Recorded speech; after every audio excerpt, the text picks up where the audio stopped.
Uwahiko tauni ya Kabwohe cyo kwakira n'icunuko cya Kasasiro hamwe n'uburufu burukurwo muri za Kabuyonjo kandi ahabwe mbereji abashubuzi n'abagera ngo imbere yibarukora munimbe munonga eje Kasasiro yo kureba irya hagati ya town kandi town eje yo kureba yina abantu bamana so abantu nibarwara munonga eje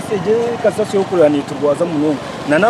abana nibabasa kuzaniramo abana bari bato hari mekazi z'abantu nibateka muzapampa nibateka ibintu bitakwetegezebwa so birwaza abantu hana tusaba baronde kokwe kagango ko muhitemokwe babeno yibagitwara bagiye hagati yeta no kubaneza kuturwaza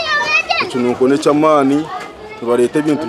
byona Kasasiro embwa kibyone by'inyama byona babyataho Henry Kisho muri kansara warushozo muri Kabwohe har municipality nagira nka kanso bakakora umwuga gwabo konka hari yakakunda karukubaremese baruhinguza twenka kanso tuhinguze ibintu tubisiga hameza tubisigira town kraka na meyana executive kugira ngo ibintu babiteke mu implementation so really itwenka kansara zo muri muntu batukozere nyoni inteka ngo executive yitu ya municipality na town kraka nabona bicukwata no baremerwa mu rumo gwabo tureba hande ntakorwa konke town kine cyukorwamo kandi ubwo bamwe babagambira ngo bazo mu street zenyuma zitakozere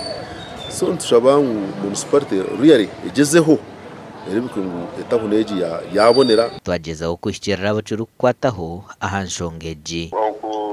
gishuka hagati ya town just jango umuhanda bikaba bikwiye ko umuhanda tubakozere gwahwa so hati Kasasiro yona barumba kutandika na nchakare yona niyo kuyora aheri yona bakubitwara ko Eyabirere district kuyagayaga ubwa hatabukahinduka gasha kwa Sheikh Abdulatif